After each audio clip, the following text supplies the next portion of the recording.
ఓం నమో వెంకటేశాయ. భారతదేశాన్ని కుదిపివేస్తున్నటువంటి cockroach Janata party సిజేపీ kundali మొట్టమొదటిసారిగా నా వద్ద ఉంది. సో ఈ కుండలి దీని ద్వారా సిజేపీ పార్టీ యొక్క భవితవ్యం ఎలా ఉండబోతా ఉంది అనేటువంటి విషయాన్ని మనం తెలుసుకునే ప్రయత్నం చేద్దాం. సో సింహలగ్నంలో ఉండేటువంటి సిజేపీ పార్టీ యొక్క కుండలి రాహు మనకు లగ్న కుండలి ప్రకారం కనుక తీసుకున్నట్లయితే రాహు 7వ ఇంట్ల, శని 8వ ఇంట్ల, 9 కుజుడు, 10 రవి బుధ చంద్రుడు, 11 శుక్ర గురువులు. సో ఇక్కడ బుధాదిత్య యోగం కనిపిస్తూ ఉంది. రవి బుధుల కలయిక బుధాదిత్య యోగం కనిపిస్తూ ఉంది. అందుకనే విపరీతమైనటువంటి అటెన్షన్, విపరీతమైనటువంటి క్రేజు, విపరీతమైనటువంటి పబ్లిసిటీ వీరికి వచ్చింది, సిజేపీకి వచ్చింది. సో కాలసర్ప సహిత పూర్తి సంపూర్ణ కాలసర్ప సహిత రాజయోగంలో కనిపిస్తున్నటువంటి పార్టీ ఇది.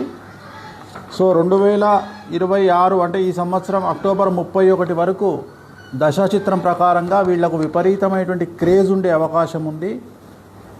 సో తదుపరి మరి ఒక రకమైనటువంటి క్రేజ్ వీళ్లకు వచ్చేటువంటి అవకాశం కనిపిస్తూ ఉంది.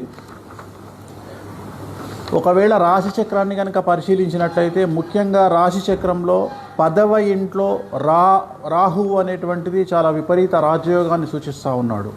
సో ఎంత రాజయోగం అంటే వీళ్లను అణిచివేయాలని చూస్తే రివర్స్ అవుతుంది వ్యవహారం. అందుకని వీళ్లను చాలా పద్ధతిగా అంటే కామ్గా వీళ్ళని సైలెంట్ చేయడానికి ప్రయత్నం చేయాలి. కానీ వీళ్ళతోని ఒక యుద్ధకరమైనటువంటి వాతావరణంలో వీళ్ళని హ్యాండిల్ చేయడం కష్టం. వీళ్ళను ఏమంటారు, ప్రేమతో లాలించవచ్చు, కానీ వీళ్ళను అగ్రెసివ్గా హ్యాండిల్ చేయలేం. కారణం రాశి చక్రంలో రాహు 10వ ఇంట్లో ఉన్నాడు, శని 11వ ఇంట్లో ఉన్నాడు, 12వ ఇంట్లో కుజుడు ఉన్నాడు. సో కుజుడు 12వ ఇంట్లో ఉంటే ఏమవుతుంది బేసిక్గా అంటే ఎక్కువగా యాంగ్జైటీ ఉంటుంది. అంటే ఏమంటారు, ఒక రకమైనటువంటి టెంపర్తనం అంటాం కదా, అంటే తొందరపాటు, వీళ్ళల్లో కొద్దిగా తొందరపాటు ఎక్కువగా ఉండే అవకాశం ఉంది.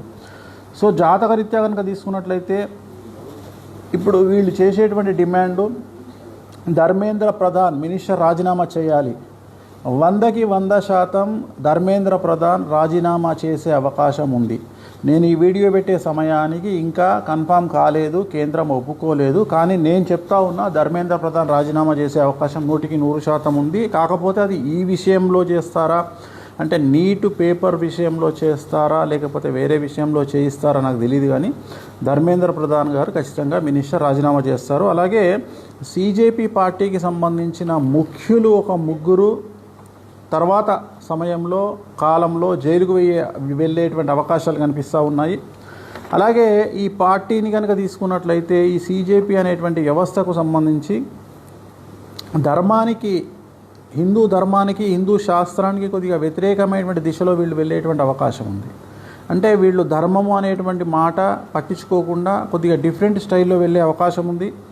ముఖ్యమైన విషయం ఏంటంటే ఈ పార్టీ వల్ల 100కి 90% డ్యామేజ్ జరగబోయేటువంటి పార్టీ బీజేపీ అని నిక్కచ్చిగా చెప్పుకోవచ్చు. ఎందుకంటే ఈ సిజేపీ పార్టీకి సంబంధించినటువంటి రాశి చక్రమైన లగ్న చక్రమైన ఏది తీసుకున్నా నరేంద్ర మోడీ గారి జాతకం వీరితోటి షష్టాష్టకాలైనాయి. అలాగే భారతీయ జనతా పార్టీ యొక్క కాంబినేషన్ కూడా షష్టాష్టకాలైనాయి.